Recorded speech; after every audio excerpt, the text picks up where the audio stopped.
And welcome back. It is the Brett Winterble Show here on Newsmax TV. Much has been made as of late when it comes to discussing issues of social justice and socialism and all that sort of stuff. And you're seeing whether it's AOC and the Squad and the Green New Deal and the progressive activists out there telling you that it's your duty as a Christian to embrace the tenets of socialism, because socialism is kind, socialism is just. And no doubt, as you look across the country to the bluest cities that have flirted with socialism, you're seeing a number of problems. Up and down the West Coast, you have an epidemic of homelessness. There's homelessness throughout the country, but it is truly concentrated in places like Seattle, in San Francisco, of course, now in Sacramento, in Los Angeles, and we certainly have had our struggles with it here in San Diego.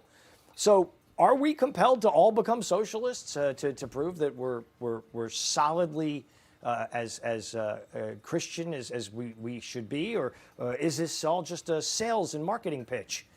Well, all I know is this: there are progressives out there who say Jesus was a socialist, and I've seen reporting out there of pastors and preachers going to the Democratic National Committee meetings. Paul Kengor wrote a piece about this over at the Institute for Faith and Freedom, who have said, if you're truly a Christian, you got to be a socialist. I don't know how to navigate these shark-infested waters and how to navigate the shark-infested waters of handling homelessness, but I do know somebody who can help me get some wisdom looking at this issue, and he is Father Bill Nicholas. He is with the Archdiocese of San Francisco, so we are stretching out our hands from San Diego to San Francisco, two places with missions, and it's good to have you back, Father Bill. How are you? Good to be back, Brad. It's good to see you. We both have bays, too, if you remember, although ours is bigger than yours by a little. So it's good to be back. It's good to have you back. So, I mean, we have this homelessness crisis.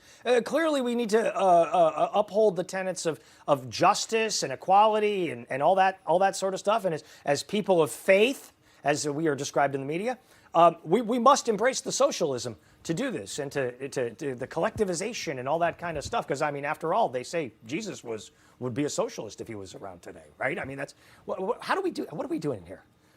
Well, I'm not exactly sure how to approach that as Jesus being a socialist. If you recall a previous interview we had, a previous discussion, we talked about how the church document Rerum Novarum was very critical of socialism. And while it didn't consider capitalism perfect, it considered it the most conducive to human dignity and the dignity of work. In the article you just made reference to, I believe there was a minister who's also a political activist saying that Jesus curing people of their illnesses without charging them a surcharge somehow constituted socialized medicine. But the interesting thing about the scriptures is, at least as a Catholic, sometimes in dealing with non-Catholics and their questions of our practices as Catholic, for example, the role of the Holy Father or confession to a priest, they'll ask me, where exactly in the Bible does it explicitly say this is to be the case? But when it comes to a socio-political agenda, they have no problem making broad sweeps of Scripture to justify their particular social, political viewpoints. And in this particular case, this minister said that Jesus curing the sick without charging them anything constitutes socialism. But one has to remember, while we celebrate Jesus as our king, he wasn't a king on earth. He was a carpenter, first of all, and a rabbi second. But anything basically can be justified misquoting Scripture. But if I can name just a few instances, two in the Old Testament and one in the Gospels, which a case could be made for a more conservative agenda. For example, when Moses took the people out of Egypt from slavery, God promised them that they would have their own land, they would till their own soil, reap their own crops, and sleep under their own fig tree. That certainly could be twisted as an advocacy for private property and building up one's own life and family by the work of their own hands. In another place, in the first book of Samuel, the 12 tribes of Israel were a loosely confederated group of tribes with a common faith and a common worship.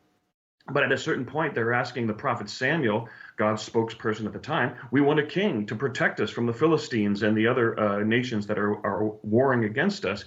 And God, through Samuel, warns them. He says, look, If you have a king, he'll protect you, but he'll also take your money and taxes. He'll also eventually enslave you to build his buildings. He will take your property. And one can see that as a warning against a big overreaching government or overreaching central government.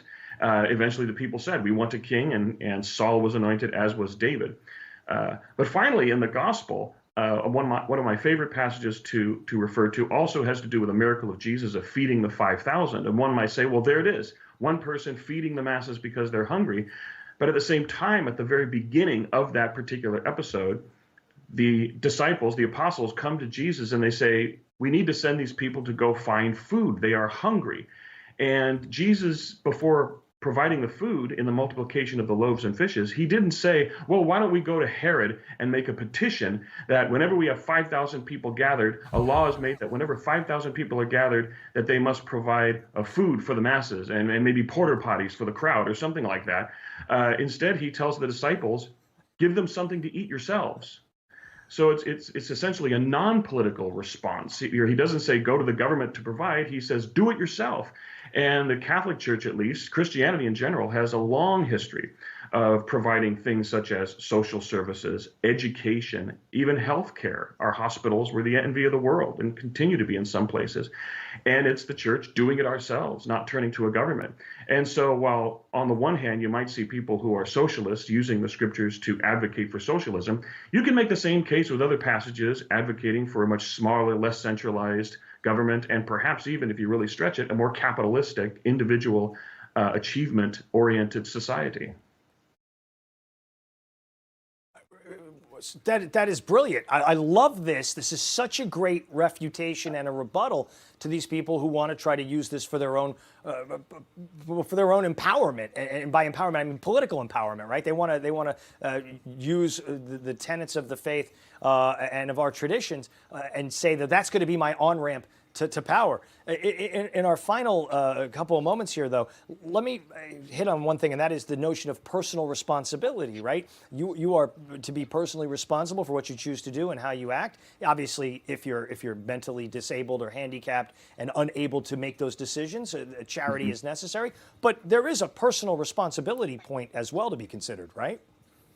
Oh, definitely, definitely. And we see that trend in the scriptures as well. At one time, God declared to the people that the sins of the fathers will be visited upon their children to the third and fourth generation. Doesn't mean that their children are going to be held responsible for the father's sins, but it does speak that the example of the parents, and especially a bad example, is something that will live with a family for generations because the children will imitate that example, as will the grandchildren and great-grandchildren. But at another point in the scriptures, as the prophets are talking about a new covenant with God, a renewed covenant with God, that we, of course, see in the life and covenant with Jesus, the prophets in the Old Testament say, children will be responsible for their own sins and not for the sins of their father. Again, advocating personal responsibility. Don't follow the bad example of previous generations. Have the good example of following the covenant with God, the teachings of Christ, and so on. So personal responsibility, responsibility for one's own sinfulness, and taking responsibility for one's own to live a virtuous life is very much a part of the scriptures, and especially in the New Testament, the Christian portion of the scriptures.